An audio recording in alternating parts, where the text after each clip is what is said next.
The wind howled a mournful tune, stripping the last vestiges of warmth from the ancient pines surrounding Oakhaven. Winter had settled upon the remote village with a vengeance, its icy grip tightening around every timbered home, every frosted windowpane.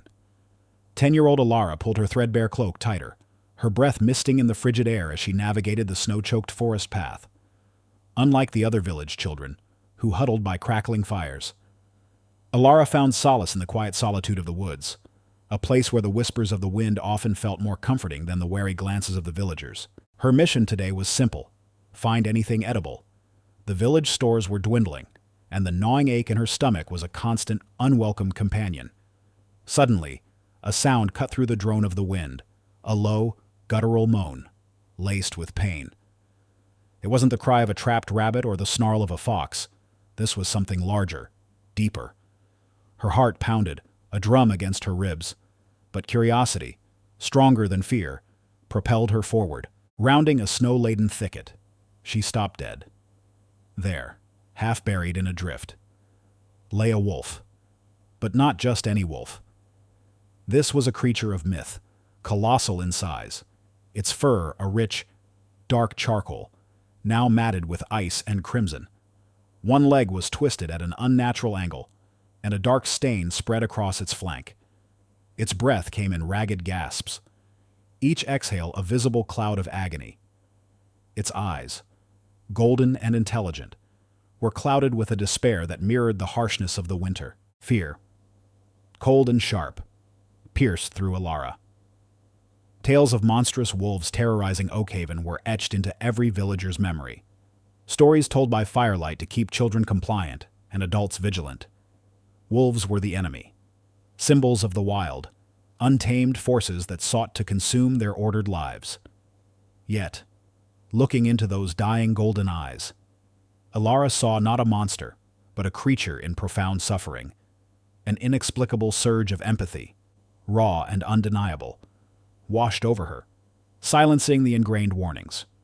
She saw a fellow living being, broken and dying in the unforgiving cold. "Oh, you poor thing," she whispered, her voice barely audible above the wind. Her grandmother, a gentle soul who had passed years ago, had always taught her that true strength lay not in fear, but in compassion, defying every instinct for self-preservation and every ingrained village prejudice. Alara made a decision that would forever alter her destiny and the fate of Oakhaven. This dying wolf, this magnificent feared creature, would not perish on her watch.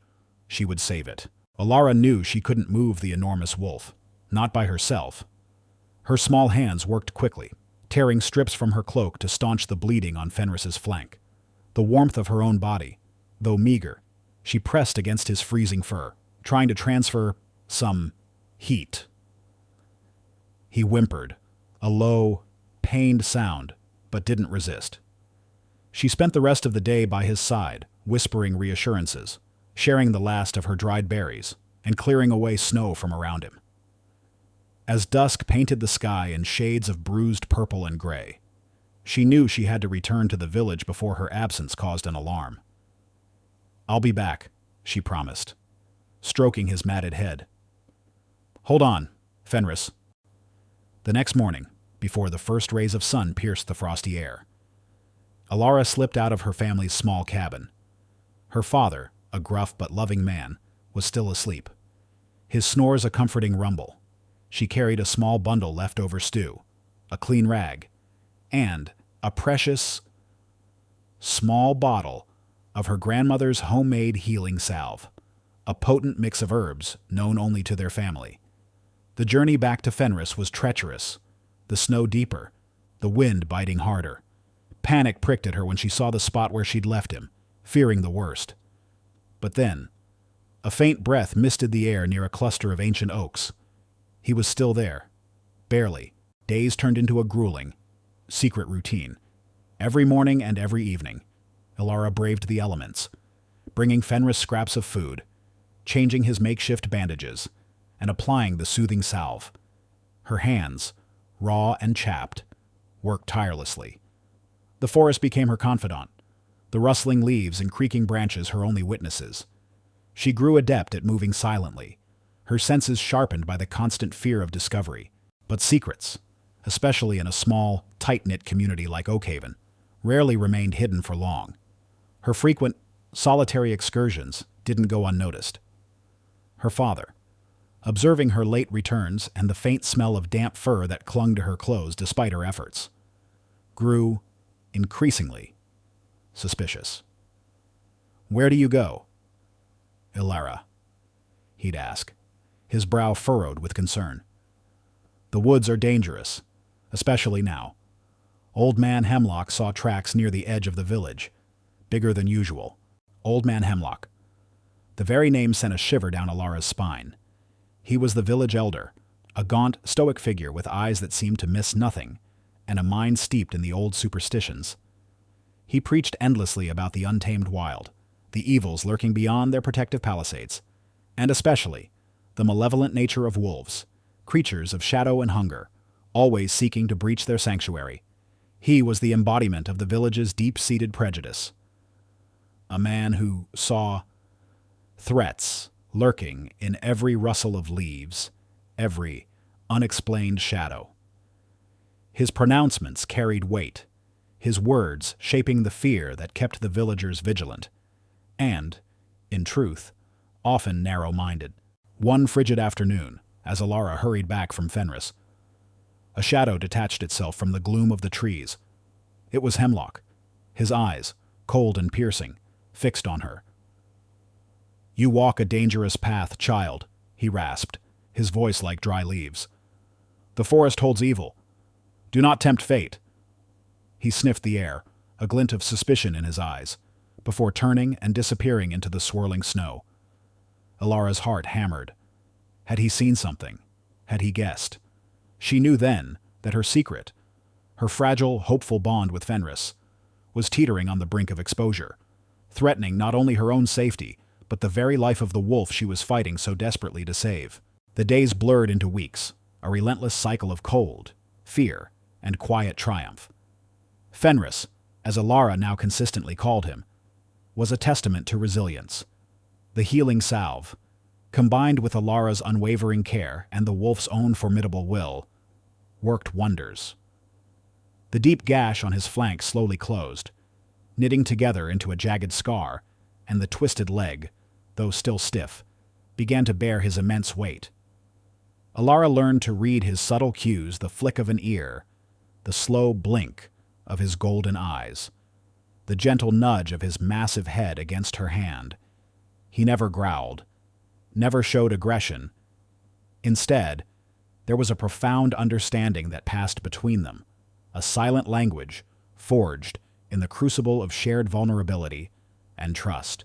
Ilara would spend hours with him, nestled against his warm fur, whispering stories of Oakhaven, of her grandmother, of the dreams she held for a world where fear didn't dictate understanding.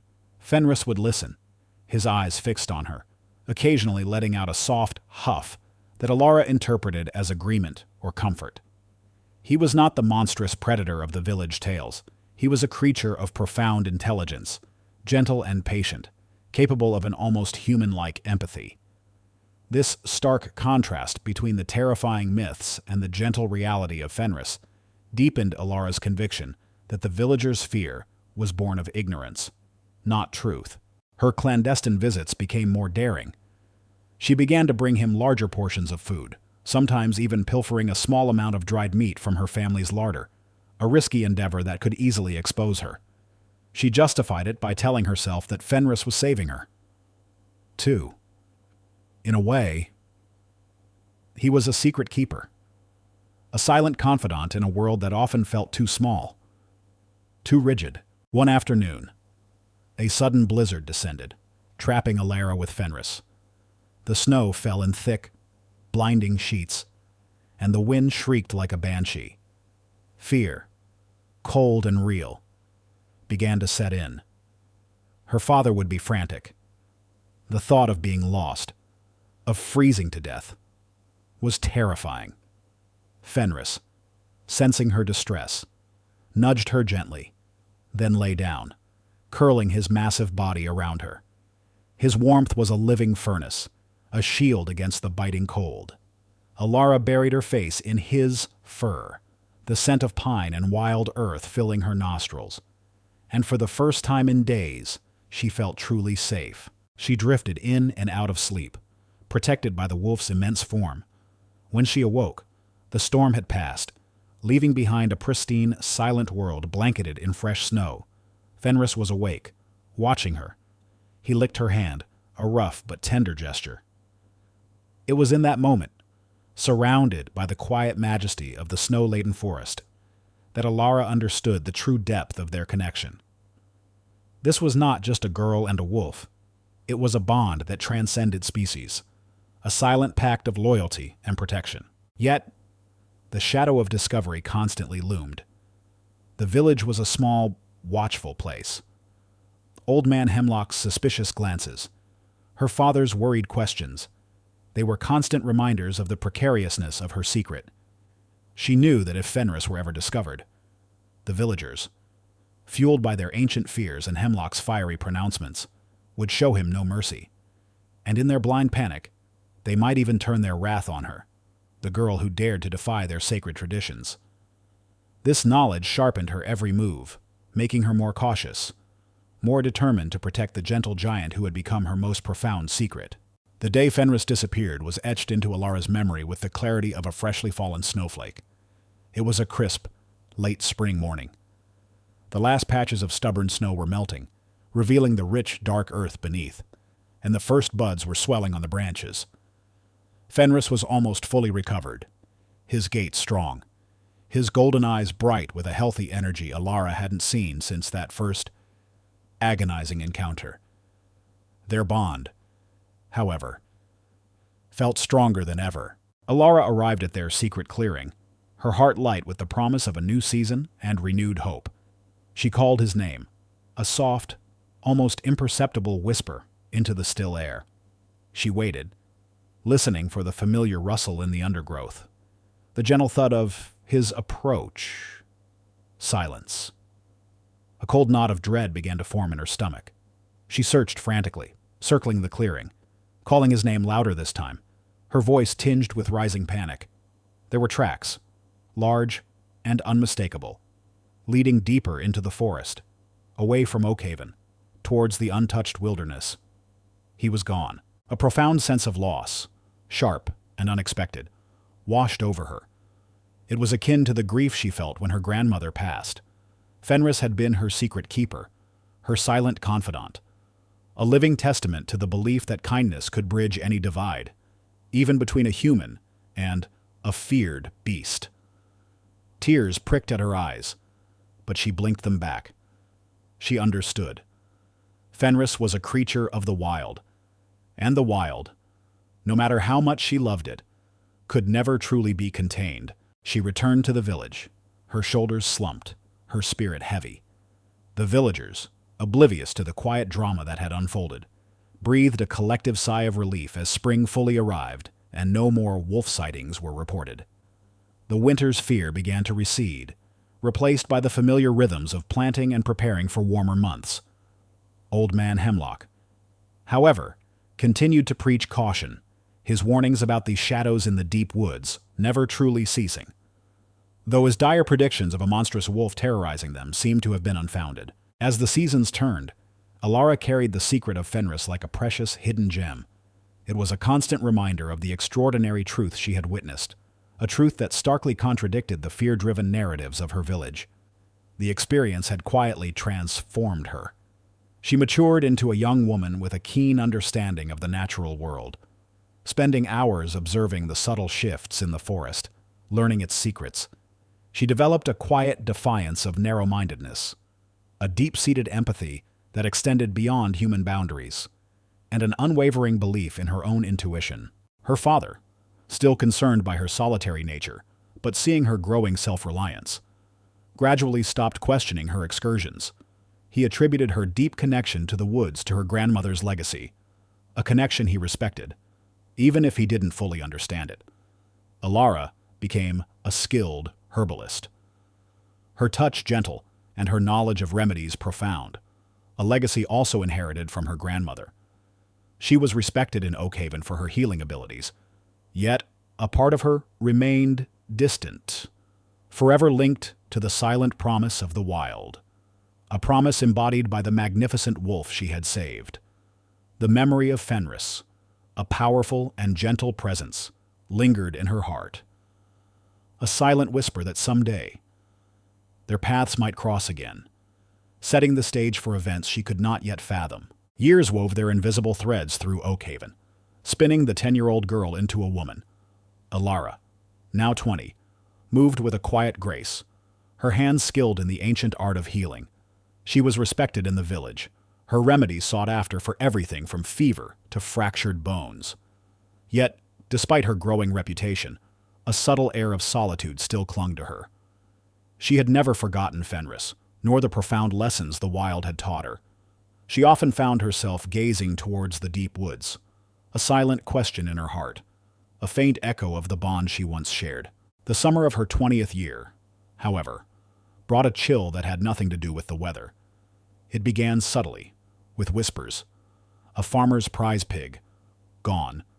Then a goat, vanished without a trace, leaving only disturbed earth and a lingering, unsettling smell. At first, these incidents were dismissed as the work of common predators, a fox, a rogue bear. But the frequency increased, and the nature of the attacks grew stranger.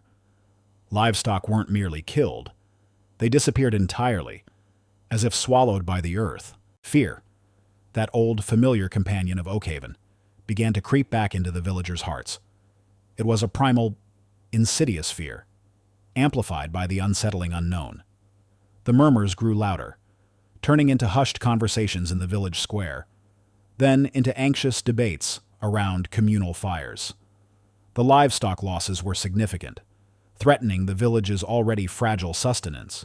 Then came the howls, long, drawn out, mournful cries that echoed from the deep woods, unlike anything the villagers had ever heard. They weren't the familiar, distant calls of common wolves. These were closer, deeper, more resonant, carrying a chilling quality that seemed to vibrate in the very bones of the listeners. They spoke of hunger, of something vast and ancient stirring in the shadows. And with the return of fear, so too did the old prejudices against wolves resurface, magnified and intensified. "It's the wolf curse." Old Man Hemlock thundered from his porch, his voice thin but cutting through the rising panic. "I warned you. The wild sends its demons when we stray from the old ways." His words, once a mere annoyance to Ilara, now found fertile ground in the terrified minds of the villagers. Leading the charge against this unseen menace was Silas. Silas was not a native of Oakhaven, having arrived a few years prior. A man of imposing stature and glib tongue. He was a hunter of considerable skill. But more than that, he possessed a chilling charisma that allowed him to effortlessly sway opinions. He was ambitious, with eyes that always seemed to be calculating, weighing opportunities. He saw the villagers' fear not as a problem, but as a ladder to power. He presented himself as their protector, the strong hand Oakhaven needed. "It's a great wolf, a monster. The woods are no longer safe," he declared to a growing crowd, his voice booming with authority. "We must hunt it down before it takes our children, our very lives." His words, laced with dark promises of protection and retribution, resonated deeply with the terrified community. Ilara watched him from the edges of the crowd, a knot forming in her stomach. A primal unease stirred within her. She knew the sounds of the forest, the true howls of wolves. These new cries, unsettling as they were, felt different, and the thought of Fenris, innocent and gentle, being hunted down by a fear-crazed mob fueled by men like Silas, filled her with a quiet, burning dread. Silas moved through Oakhaven like a shadow, weaving his narrative of terror with chilling precision. He wasn't just a hunter, he was a master manipulator. Each vanished animal, each unsettling howl, became another brushstroke in his painting of a monstrous wolf, a demon from the wild intent on destroying their way of life. He would stride into the communal hall, his voice resonating with manufactured urgency, detailing grisly scenarios, painting vivid pictures of the village's inevitable doom if decisive action wasn't taken. "This is no ordinary predator," Silas proclaimed one evening. his eyes sweeping over the anxious faces of the villagers gathered around him. This is a beast of unnatural size, of insatiable hunger. It stalks us, children. It waits for the opportune moment to strike at the heart of Oakhaven. He paused, letting his words hang in the air, allowing fear to fester. We must unite. We must hunt it down. I will lead you. His solution was always the same: organized hunts. He called for volunteers, for able-bodied men to join him in sweeping the woods, to track and kill the beast. Slowly, meticulously, he began to consolidate his power. The hunts were dangerous, and he ensured he was always at the forefront, portraying himself as a fearless leader. Those who joined him, fueled by fear and a thirst for revenge, saw him as their savior. Those who hesitated were subtly shamed, branded as cowards, or worse, sympathizers with the unseen enemy. Alara watched all of this with growing dread. She saw the villagers, ordinarily sensible and resilient, succumbing to a collective panic. Old Man Hemlock's pronouncements, once seen as the ramblings of a superstitious elder, now found a receptive audience. It is the wrath of the spirits. The old ways have been abandoned, he'd keen, his words intertwining with Silas's fear-mongering, creating a potent cocktail of terror and desperation. The howls, however, continued to trouble Alara most. She had spent a decade listening to the forest, understanding its nuanced language. The howls Silas attributed to a monster wolf lacked the true wildness, the raw, unburdened freedom of a real wolf's cry. There was a subtle artificiality to them, a strained quality that prickled at her instincts. She recalled Fenris, his quiet strength, his almost human understanding.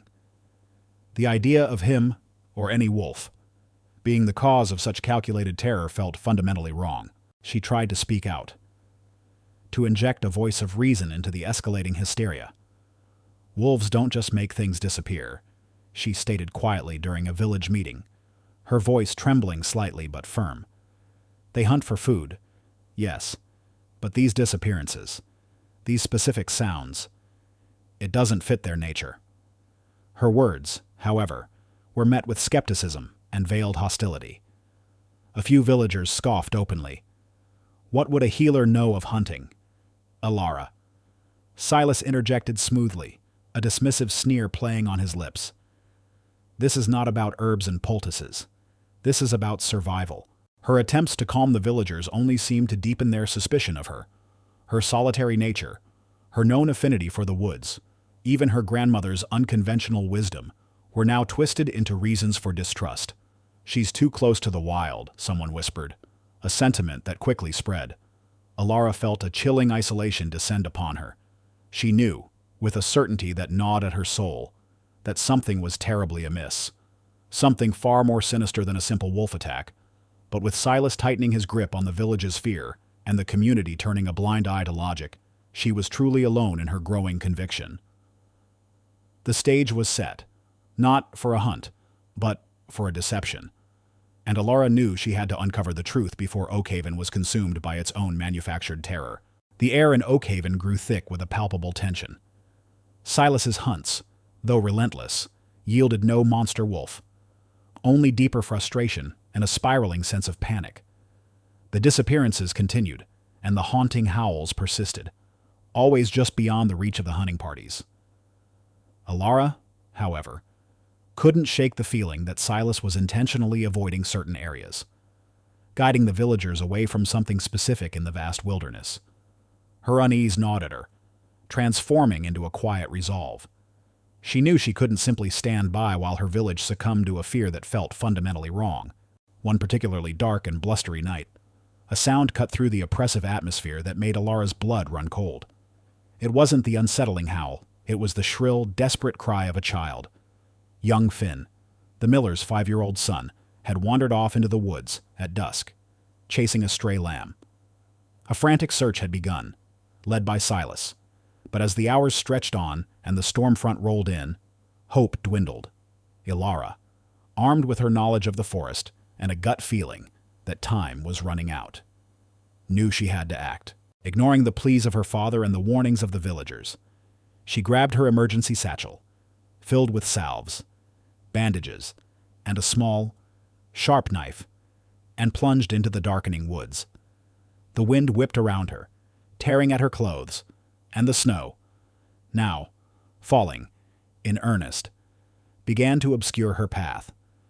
She followed Finn's faint, terrified cries, which grew weaker with each passing moment. The forest seemed to swallow her whole, becoming a labyrinth of shadows and whispering trees. She stumbled over roots, her feet sinking into hidden drifts.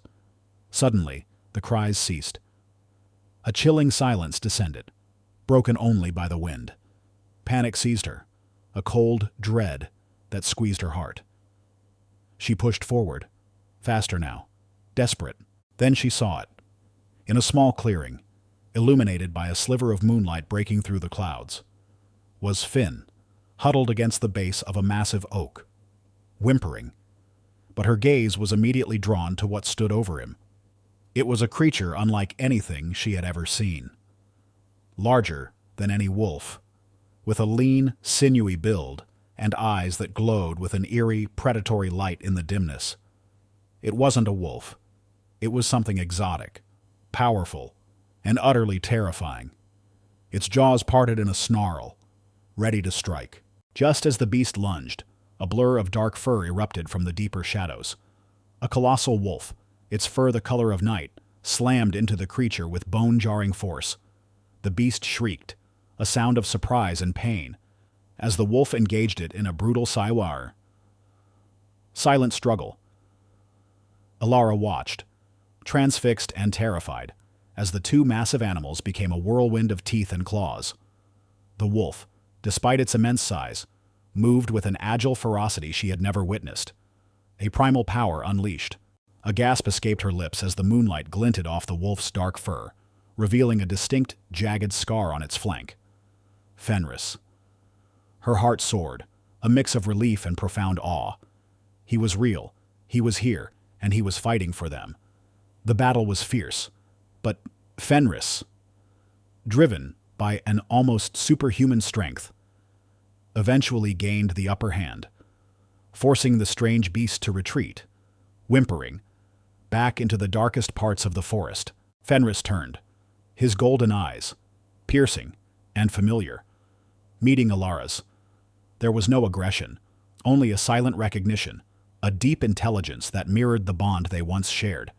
He nudged Finn gently with his nose, ensuring the boy was unharmed, then glanced at Alara, a silent acknowledgement passing between them. Then, as quickly and silently as he had appeared, he melted back into the shadows of the ancient trees. A phantom guardian leaving behind only the crisp scent of pine and a renewed sense of purpose for Alara. She had her answer. This was no ordinary wolf. And the threats to Oakhaven were far more sinister than anyone imagined. Alara returned to Oakhaven that night. Young Finn clutched tightly in her arms, his tiny body shaking but otherwise unharmed.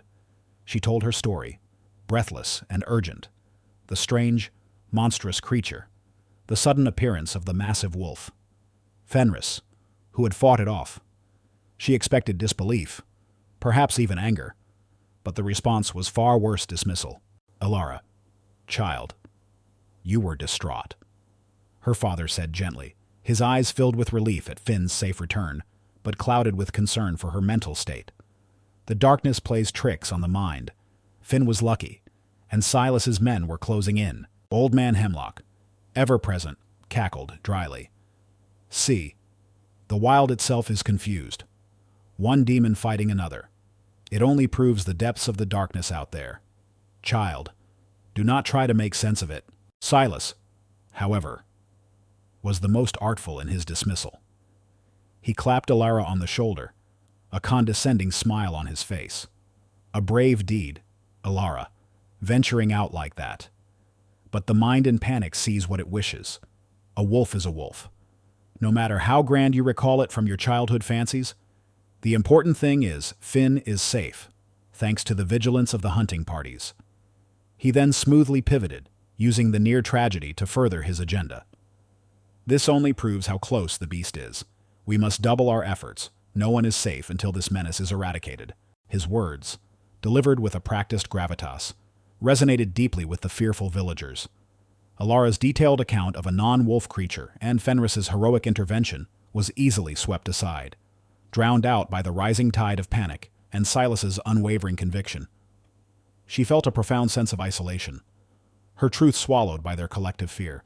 Yet, as Silas continued to orchestrate the hunts, now with even greater zeal and an air of unchallenged authority, Alara began to notice subtle discrepancies, small details that pricked at her highly attuned senses. The howls, for instance. She heard them more frequently now, sometimes even during the day, but they always seemed to emanate from areas Silas had coincidentally declared too dangerous or already cleared. The tracks, when the hunting parties returned without a kill, were often dismissed as old or indistinct.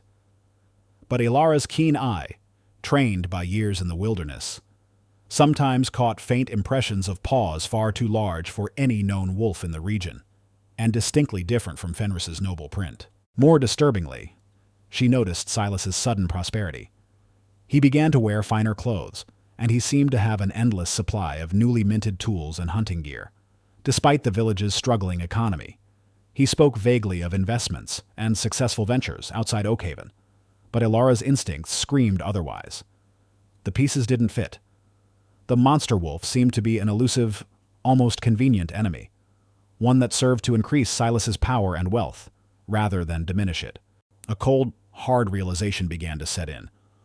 What if the threat wasn't just a beast, but something far more insidious? What if Silas wasn't trying to protect the village, but to control it? The memory of the strange, non-wolf creature in the woods, coupled with Silas's increasingly suspicious behavior, coalesced into a chilling suspicion. This was no random attack. This was orchestrated. The seeds of betrayal, sown subtly over weeks, were now sprouting into a grim certainty in Alara's mind. She knew she had to find concrete proof. For Oakhaven was not just being hunted by a creature. It was being manipulated by a predator far more dangerous a man. Alara knew she couldn't rely on the villagers, blinded as they were by fear and Silas's cunning. If she was to expose him, she needed undeniable proof. Her instincts, honed by years in the wild and a deep understanding of the forest's subtle language, urged her to look beyond the obvious. Silas's behavior, the specific nature of the attacks, and especially the distinct howls, all pointed to a calculated deception. She started her own silent investigation, carefully retracing the paths of the supposed wolf attacks. She avoided the main hunting trails, venturing deeper into the less traveled, more rugged parts of the forest, areas even the villagers typically shunned. Days turned into a painstaking search, her eyes scanning the ground for unusual tracks, her ears attuned for sounds that didn't belong. The cold had eased, but the forest remained a silent, watchful entity, 1,000 eyes observing her every move. Her search eventually led her to a long-forgotten corner of the woods, nestled deep within a particularly dense thicket of gnarled oaks and thorny bushes. It was a place rumored to be haunted, untouched for generations. There, partially hidden by overgrown vines and a collapsed roof, stood a structure she hadn't known existed an abandoned trapper's cabin. It looked centuries old, its timbers rotting, its stone chimney crumbling. No one from Oakhaven had been here in living memory. A prickle of unease, then a surge of grim determination, spurred her forward. The air around the cabin was heavy, not just with decay, but with a faint, unusual scent. Something musky, almost metallic, completely alien to the natural smells of the forest. Cautiously, Alara pushed open the rickety, half-rotted door. Inside, the cabin was a mess of debris, but beneath the dust and fallen leaves, she saw clear signs of recent human activity. There were fresh boot prints in the dirt floor, far too large and deliberate to be accidental, and then she saw them large, distinct paw prints, deeply impressed into the earth near the back wall. They were massive, certainly, but unmistakably different from the noble, broad prints of Fenris. These were narrower, with elongated claws, and a distinct pattern that was not of any native creature she knew. Her eyes scanned the room, picking out other disturbing clues. Shreds of what looked like torn meat, far too clean to be a wild animal's kill, lay in a corner. There were remnants of a strange, thick rope, crudely cut, and a makeshift trough fashioned from hollowed-out logs. And most damning of all, tucked beneath a loose floorboard, she found a small, leather-bound ledger. Her fingers trembled as she opened it. The cramped, hurried script within confirmed her gravest fears. It detailed shipments of exotic livestock and unusual breeds, noting dates that perfectly coincided with the disappearances in Oakhaven. There were crude drawings of a creature with powerful limbs and a strange, almost reptilian head, confirming the beast she had seen that stormy night. And, chillingly, there were financial entries, sums of money exchanged, and a clearly legible name at the bottom of several pages, scrawled repeatedly. Silas. The web unraveled with a sickening clarity. This wasn't about a monster wolf. It was about greed and power. Silas wasn't hunting a beast. He was cultivating one. He had deliberately bred and unleashed this terrifying, non-native creature, using its destructive acts to terrorize the village, to manufacture a crisis that only he, the fearless hunter, could solve. His goal was to consolidate his power, perhaps even seize control of the village's valuable resources, like the rich timberlands bordering Oakhaven, by inciting panic and offering his protection. The howls she'd found so unsettling, they were likely the cries of this captive, tortured beast, or perhaps even an attempt to mimic true wolf calls. Ilara clutched the ledger, her heart a cold, hard stone in her chest. The betrayal was staggering, the depth of Silas's depravity unfathomable. Oakhaven was not under attack by a mythical beast. It was being preyed upon by a human monster, one who wore the guise of a savior. This was the turning point. She had her proof. Now, she had to ensure the village finally saw the truth, before Silas's sinister plan consumed them all. Armed with the damning ledger, Ilara knew she couldn't afford to hesitate. The light was fading, and with it, the villagers' will to resist Silas's insidious influence. She hurried back to Oakhaven, her heart pounding with a mixture of righteous anger and cold fear. She had to expose him. But how Silas had skillfully woven a web of fear and trust around the community, portraying himself as their only salvation. She found Silas in the village hall, holding court. He stood before a flickering hearth, his imposing figure casting long, dancing shadows, addressing a group of anxious villagers. His voice, usually so smooth, now carried a triumphant edge. "The beast is near," he declared, a glint in his eye. "I feel it. Tomorrow, we finish this. We secure Oakhaven once and for all." A murmur of weary assent rippled through the crowd. Ilara stepped forward, clutching the leather-bound book to her chest. Silas, her voice, though trembling, cut through the murmurs. All eyes turned to her. Silas merely arched an eyebrow, a dismissive sneer playing on his lips. "Ah, Ilara, still seeing your phantom wolf. Are we? Perhaps you should rest. The stress of these times has clearly addled your mind." His tone was patronizing, designed to undermine her credibility. "It's not my mind that's addled, Silas. It's theirs," Ilara retorted, her courage igniting. She held up the ledger. "I found this in an abandoned cabin, deep in the woods. This is the truth of what has been happening, not your lies." A ripple of confusion spread through the villagers. Silas's smug expression faltered for a fraction of a second, quickly replaced by a furious mask of indignation. "What nonsense is this, girl? Some old book of yours? Are you so desperate for attention, you invent fantasies?" He took a step towards her, his hand moving subtly towards a hunting knife at his belt. "This is no fantasy." Ilara opened the ledger, her voice gaining strength, echoing through the quiet hall. "This ledger details how you, Silas, have been breeding an exotic, dangerous creature. Not a wolf, but something you brought here. Something you've been releasing to terrorize our village."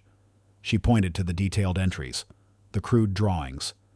These attacks, the disappearances, they weren't random.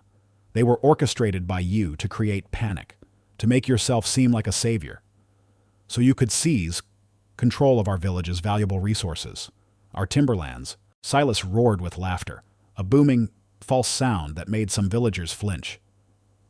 Hysteria delusion. This girl is clearly mad. She consorts with the wild. She probably let the beast in. His eyes darted nervously, assessing the crowd. Some villagers looked at Alara with suspicion, others with dawning horror. The howls. Alara pressed on, seizing the moment. They're not true wolf calls, are they, Silas? They're the cries of a creature kept captive, driven mad by your cruelty. You are no protector. Silas, you are the true monster. Silas, cornered and desperate, dropped the facade, his face contorted with cold fury. Foolish girl, he spat, his voice low and menacing. Do you truly believe a few scrawled pages will turn these fools against me? They crave a strong hand, a leader to save them from the wild, not the ramblings of a deluded healer. He stepped closer, his hand now firmly on the hilt of his knife. I created this fear because I saw an opportunity. Oakhaven is ripe for the taking. Its people weak, too lost in their old ways to see true power. He began to pace, his voice rising in arrogance. Yes, I brought the beast. Yes, I fueled their fear. They will beg me to rule them, to protect them. And I will take everything this foolish village has to offer, and no one, especially not a pathetic girl with her sentimental tales of wolves, will stop me. He paused, a triumphant, almost insane gleam in his eyes, believing his confession would simply overwhelm and silence her. But in his arrogance, Silas had revealed the chilling depths of his true plan. He wasn't just profiting from the fear. He was breeding a terror, releasing it to create chaos, and using that chaos to seize absolute control. He had inadvertently confirmed every one of Alara's accusations. The air in the hall grew heavy with the weight of his confession. The terrible truth hanging undeniable between them. The villagers, though still gripped by fear, now looked at Silas with a new, horrifying realization dawning in their eyes. A stunned silence descended upon the village hall, heavier than any winter snow. Silas's confession, delivered with such arrogant conviction, echoed in the sudden quiet, laying bare the monstrous truth. The villagers, who moments before had been so easily swayed by his fear-mongering, now stared at him with a mixture of dawning horror and simmering rage, their faces, once etched with fear of the monster wolf, now contorted with the realization that the true monster stood before them. A man who had manipulated their deepest anxieties for his own gain. Alara seized the moment. He brought the beast here, she cried, her voice ringing with newfound authority. He fed its hunger, not with livestock it hunted, but with what he deliberately let loose from that cabin. He made us fear the innocent wild to blind us to his own monstrous plot. She gestured wildly towards the ledger. This is the proof he sought to own our land, our very lives, by making us weak with fear. Old man Hemlock, his face pale with shock, stumbled back, leaning heavily on his walking stick, his unwavering belief in Silas, in the old prophecies of a rampaging wolf, shattered before his eyes. He looked at Alara, then at Silas, his mind struggling to reconcile the deep-seated fear he had harbored for decades with the chilling reality now laid bare. Silas, realizing his fatal error, snarled, "Silence, you pathetic fools. You'd believe this hysterical girl over your protector." He lunged for Alara, his hand reaching for the ledger, but Alara, anticipating his move, sidestepped swiftly, clutching the book tighter. "No," a voice roared. It was Alara's father, his face flushed with fury and shame at his own blindness. He stepped between Alara and Silas, his broad shoulders squared. Other villagers, spurred by a righteous anger that finally overshadowed their fear, began to stir, their eyes now fixed on Silas with undisguised contempt. They had been played for fools, their homes and livelihoods threatened, not by some mythical beast, but by a calculating, greedy man. Silas, seeing the shift in the crowd, knew he was losing them. The air crackled with hostility. His charming facade crumbled completely, revealing the desperate, cornered animal beneath. "You will regret this," he shrieked, his voice laced with venom. You will all regret this without me. You are nothing. The beast will consume you all. Just then, a low, guttural growl vibrated through the floorboards, seemingly from outside the hall. It was a sound of immense power, an unmistakable warning. It was Fenris. His silent, subtle appearances, his presence always just beyond the villagers' direct sight, had been enough to plant seeds of doubt in some of their minds, to keep a glimmer of hope alive for Alara's cause. Now, his very presence, a powerful, unspoken affirmation, seemed to reinforce Alara's words. Okar. You hear that? Alara cried, her voice resonating with strength. That is the call of a true guardian, not the howls of a manipulated beast. Fenris has been protecting us all along, from Silas's deception, from his creature. She looked at the faces around her, their initial shock giving way to understanding, then to a quiet, resolute anger. Silas's reign of terror ends tonight. We will not be governed by lies and fear. The confrontation was no longer just about a beast. It was about the soul of Oakhaven. Alara, once a solitary figure, now stood as the voice of truth, supported not just by her undeniable evidence, but by the silent, powerful presence of her long-lost friend. The stage was set for a dramatic climax, a reckoning between truth and deception, courage and cowardice, where the fate of the village and the life of its true guardian hung in the balance. The air in the village hall crackled with the raw electricity of impending storm. Silas, stripped bare of his false charm, glared at Alara and the increasingly hostile villagers. He knew his power was slipping, but he wouldn't surrender it without a fight. You want proof, you fools, he snarled, a twisted smile pulling at his lips. You want to see the true nature of the wild. Then let us bring it to you. With a chilling whistle, a sound Alara recognized from her days of secret observation near the abandoned cabin. Silas turned and fled out of the hall, his boots crunching loudly on the frozen ground. A ripple of confusion ran through the crowd. What was he planning? He's going to release it, Alara screamed, a horrifying realization washing over her. He's going to drive the creature into the village. Panic, sharp and immediate, seized Oakhaven. The villagers, now understanding the full extent of Silas's treachery, began to scatter, their cries of alarm echoing through the twilight. Alara's father, his face grim, grabbed her arm. We need to get to safety, Alara quickly. But before they could move, a terrifying roar ripped through the night, closer than anything they had ever heard. It wasn't the haunting, unsettling wail from the woods. It was a guttural, furious bellow that vibrated through their very bones. Then, a dark, hulking shadow burst from the tree line, hurtling directly towards the village square. It was the creature Alara had seen in the woods, but now it appeared even larger, more menacing, its eyes glowing with malevolent intent. It moved with a terrifying speed, a blurred mass of teeth and claws, driven by Silas's cruel manipulation. The villagers shrieked, scattering in every direction, their homes offering little defense against such a beast. The creature tore through the square, overturning stalls, shattering barrels, its roars echoing like thunder. Children screamed, their parents desperately pulling them to safety.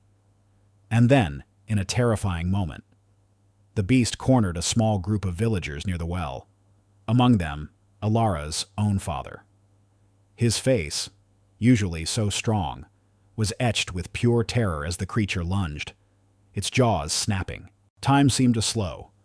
Alara watched, helpless, as the monstrous jaws descended.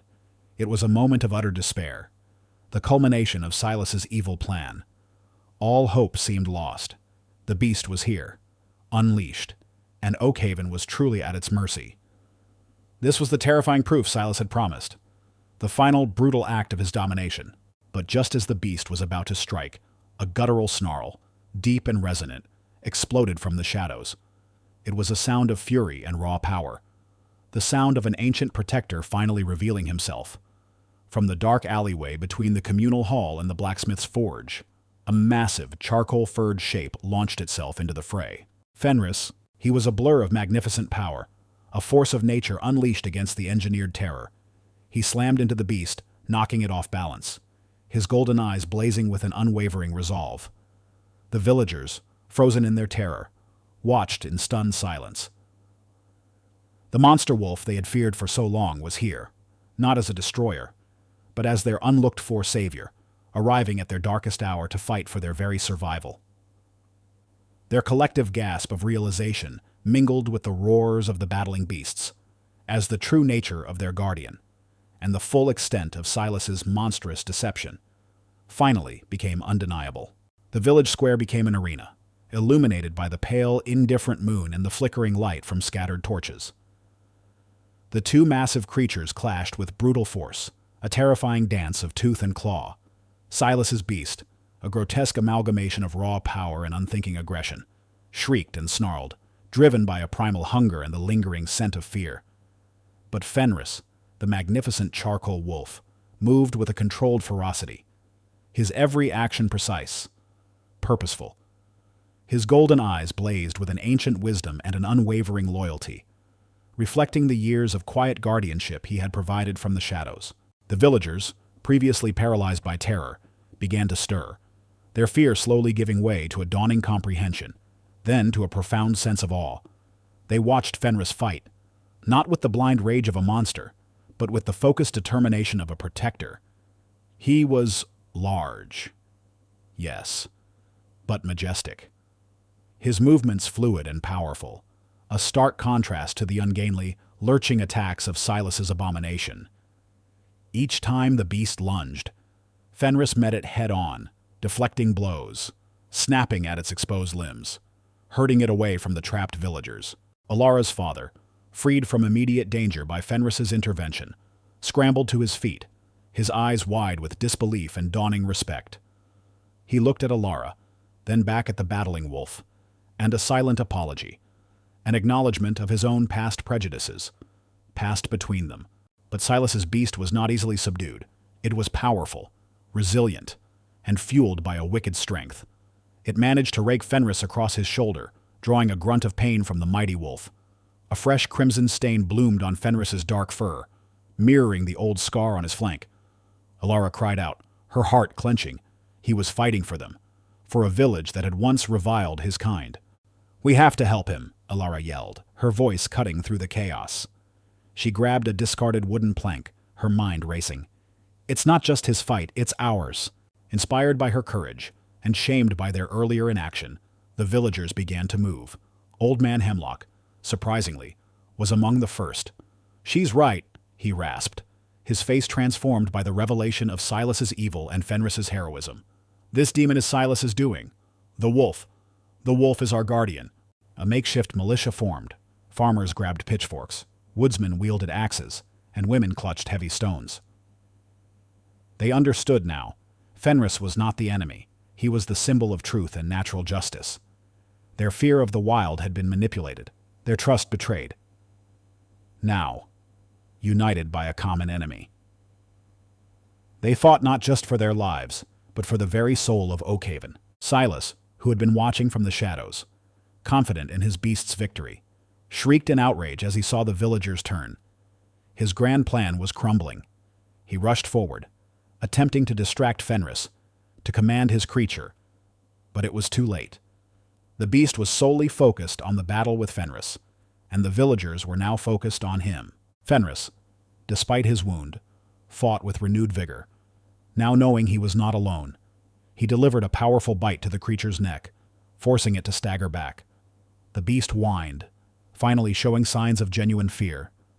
Sensing its weakness, Fenris pressed his advantage, driving it away from the villagers, towards the edge of the square. The combined force of the enraged villagers and the magnificent wolf was too much for Silas's monstrous creation. The tables had turned. The hunter had become the hunted, and his meticulously crafted terror was collapsing around him. Justice, swift and undeniable, was about to be served, not by a single hero, but by a community finally awakened to the truth. With Fenris pressing the advantage, the battle turned decisively. The monstrous creature, wounded and disoriented, stumbled back, finally breaking free of Silas's cruel control. Its roars turned into desperate snarls as Fenris, despite the fresh wound on his shoulder, drove it relentlessly towards the edge of the forest. The villagers, now emboldened, rallied behind Fenris, their makeshift weapons raised, their shouts echoing the wolf's powerful growls. The beast, realizing it was outmatched and cornered, let out one final terrified shriek and disappeared into the deepest parts of the woods, never to be seen in Oakhaven again. Silence, profound and heavy, descended upon the square. The sounds of panting villagers, the creak of settling timbers, and the soft rustle of Fenris's fur were the only sounds. He stood triumphant, his magnificent form silhouetted against the pre-dawn sky, his golden eyes scanning the relieved, awestruck faces of the villagers. Then, all eyes turned to Silas. Stripped of his weapon, his face contorted with impotent rage. He was no longer the imposing leader, but a pathetic, cornered figure. The villagers surged forward, their collective fury finally unleashed. "He lied to us!" Someone yelled, "He brought this terror upon us!" Another cried. Alara's father, his face still pale but resolute, stepped forward and seized Silas by the collar.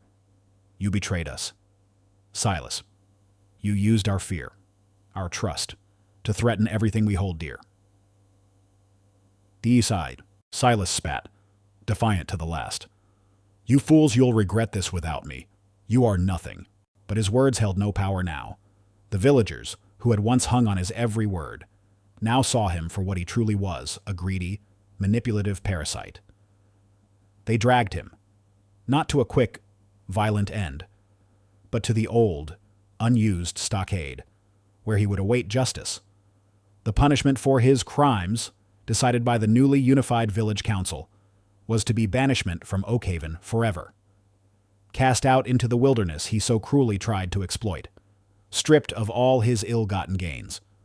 His reign of terror was over, replaced by the bitter taste of public condemnation. Fenris, having ensured the beast was gone and Silas was apprehended, slowly turned towards Alara. He nudged her hand gently with his snout, a silent acknowledgement of their shared victory.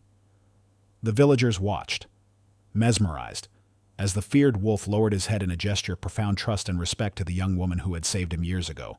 Old Man Hemlock, tears streaming down his weathered face, fell to his knees.